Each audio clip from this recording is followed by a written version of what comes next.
En réponse donc à la requête du président Laurent Gbagbo, le 20 août dernier, le comité a demandé à l'État de garantir l'exercice, à l'État ivoirien, effectif de ses droits, les droits du président Laurent Gbagbo, conformément à l'article 25 du pacte international relatif aux droits civiques et politiques.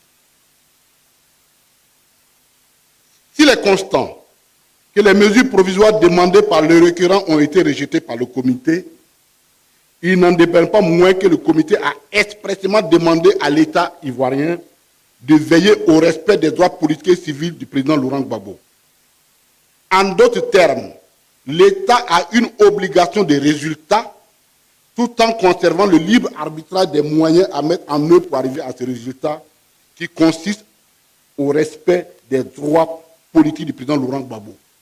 Et l'un de ces droits, c'est de participer à l'élection de 2025. Je voudrais faire un petit commentaire là-dessus, parce qu'on entend beaucoup de choses.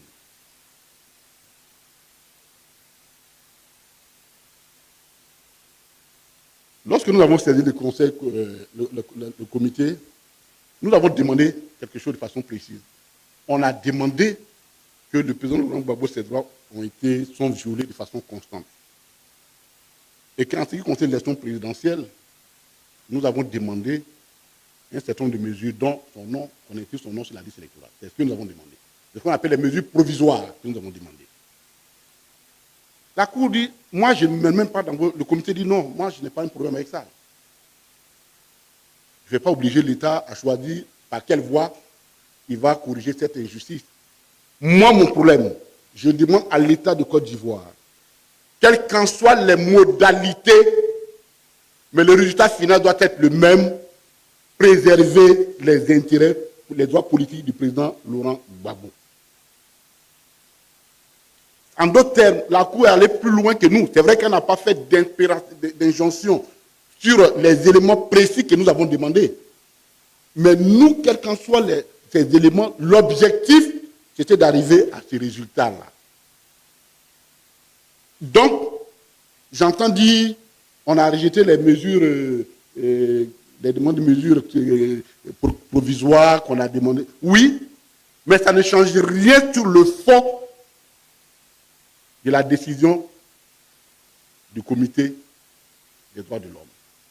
Il dit, OK, vous m'avez demandé un certain nombre de choses, je ne le fais pas, mais vous, l'État, je vous laisse le libre arbitrage.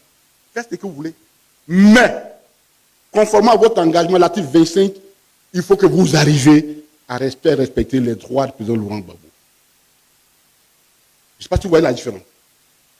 Elle est abyssale. Donc, c'est une recommandation qui pèse sur l'État de Côte d'Ivoire. Et je crois qu'il en est conscient. C'est pourquoi leur avocat était sorti de façon urgente là pour dire des choses qui n'avaient ni queue ni tête. Parce que ça, c'est la réalité.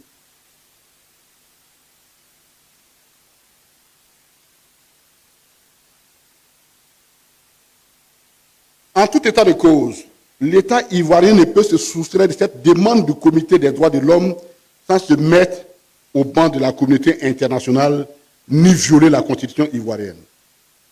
Et à ces propos, il faut interroger l'article 123 de la Constitution ivoirienne qui consacre la primauté des accords et traités internationaux sur les lois internes. C'est d'ailleurs l'argument avancé par le Conseil constitutionnel en 2011 pour donner une notion constitutionnelle au pouvoir de M. Ouattara. Vous vous rappelez bien que lorsque le Conseil constitutionnel s'est réuni pour se dédire en violation de la Constitution, l'argument qu'ils ont avancé pour se couvrir dit, comme l'Union africaine avait dit ça, donc, et que ces recommandations sont supraconstitutionnelles, donc elles sont au-dessus des lois ivoiriennes, au-dessus des lois ivoiriennes, nous nous donnons donc le droit de violer l'article 97 qui dit que les décisions du Conseil constitutionnel ne sont susceptibles d'aucun recours. Et c'est sur la base d'une recommandation de l'Union africaine que M. Ouattara a eu sa première onction constitutionnelle en violation de la Constitution. Donc la jurisprudence, elle est là. Le Conseil constitutionnel ne peut pas échapper à sa propre jurisprudence.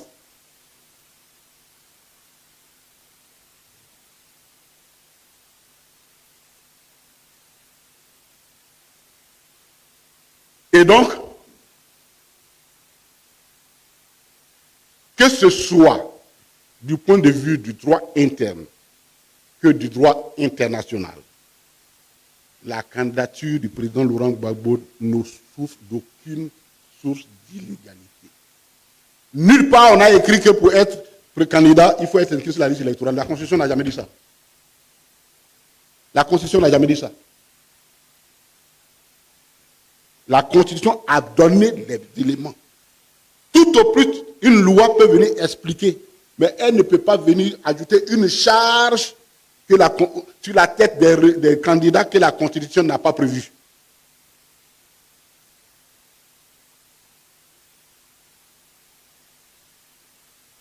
Et toutes ces dispositions, notamment la note du Comité des droits de l'homme de l'ONU, donne une envergure encore plus importante à la portée politique de la candidature du président Laurent Gbagbo.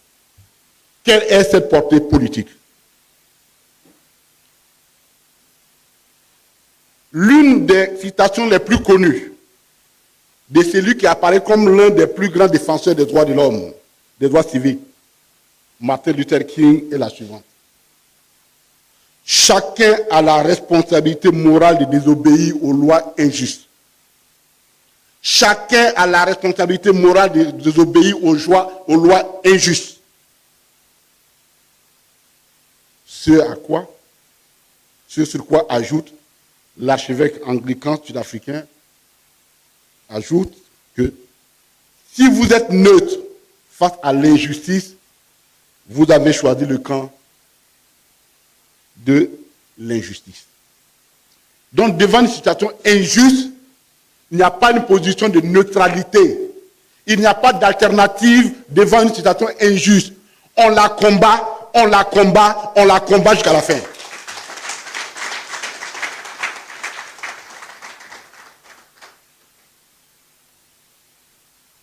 Et tout système politique vicieux repose toujours sur des lois vicieuses. Soit on les subit, ces lois, ou on les combat. Il a fallu que Rosa Parks, une dame méconnue en ce moment, que personne ne connaissait,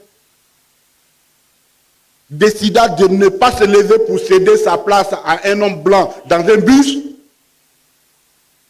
pourtant régi par la loi sur la ségrégation raciale, parce que les gens pensent que c'était des lois votées par le Parlement américain, qui opérait une distinction selon la race, une distinction des droits selon la race. Et cette dame noire a refusé de se lever. Et son refus a donné un écho plus important à la lutte des droits des Noirs aux États-Unis.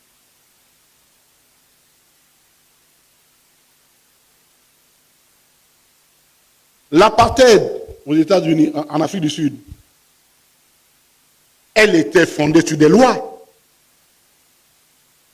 qui opéraient effectivement une hiérarchie dans la citoyenneté américaine sud-africaine. L'apartheid, ça veut dire le mot bourg, qui veut dire tout simplement séparation. Ce sont les résistants. Ce sont les résistants noirs américains et d'autres, parce que ce n'est pas tous des noirs sud-africains, et d'autres, y compris des blancs, des indiens et autres, qui ont combattu ces lois-là pour que nous en arrivons à ce que l'Afrique du Sud est aujourd'hui. tout près de nous, on n'en parle pas souvent. La colonisation était aussi fondée sur des lois. L'on d'ailleurs l'une des lois continue ici, d'ailleurs, l'immatriculation, l'accaparement des terres.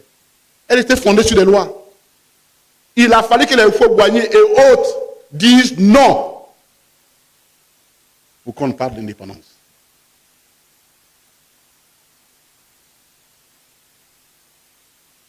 Chaque fois que l'on refuse l'arbitraire et l'injustice, l'humanité fait un pas de plus vers son idéal.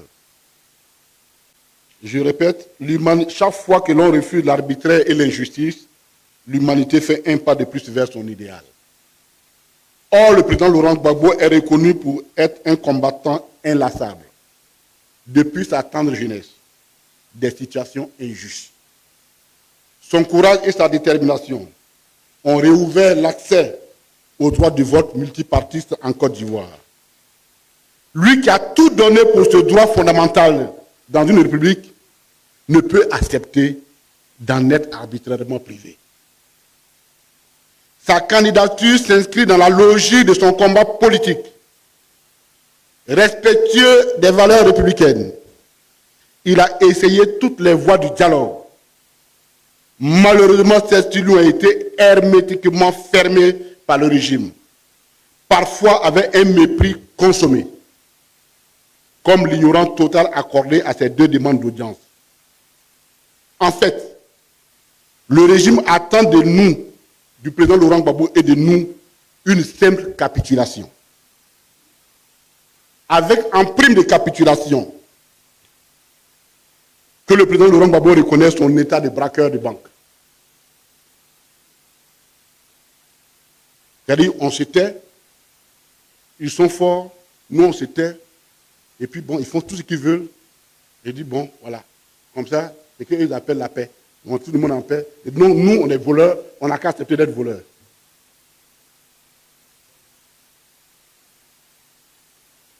Le PPACI refuse la capitulation devant l'arbitraire.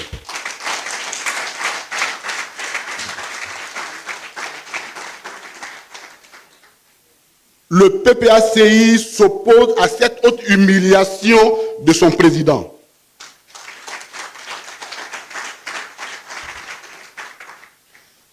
S'il est vrai que le président Laurent Gbagbo occupe la position avant-gardiste dans ce combat, il n'en demeure pas moins vrai que ce combat est l'affaire de toutes et de tous. Le président Laurent Gbagbo a clairement parlé à Port-Boué le 7 juin 2025.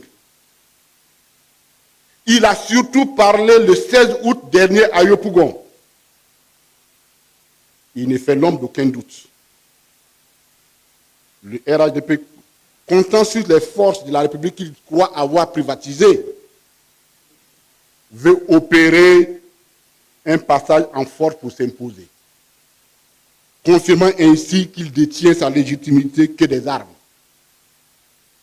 Nous devons nous y opposer, sans armes, ni violence, mais avec la détermination qui fait reculer même les montagnes.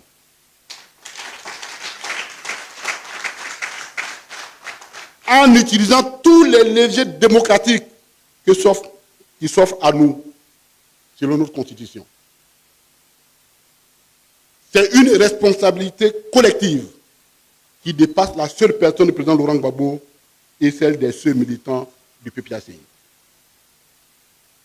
Le régime ne peut ignorer le message envoyé par la marche du 9 août dernier, tout comme celui du meeting du 16 août 2025. Il ne peut continuer de piétiner la Constitution ivoirienne. Il ne peut non plus ignorer l'appel de la communauté internationale exprimé par le Comité des droits de l'homme de l'ONU. Seule notre mobilisation, pacifique mais déterminée, doit pouvoir arrêter cette chevauchée solitaire du RHDP qui est dangereuse pour la Côte d'Ivoire.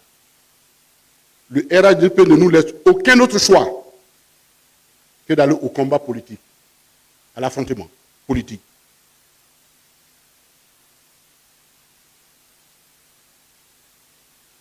Sauf si le Conseil constitutionnel en décide autrement dans l'intérêt primordial de la nation. Nous avons tout fait pour éviter la confrontation, pour éviter le combat. Mais puisque cette confrontation s'impose à nous, alors menons-la alors au nom de la justice, de la République et de la démocratie.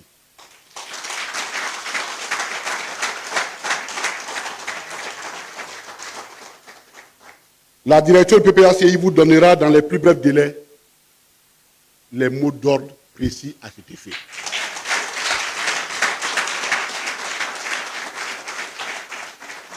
Que Dieu bénisse la Côte d'Ivoire et la préserve de toute forme d'adoration de l'injustice. Merci de m'avoir écouté. Merci pour votre attention.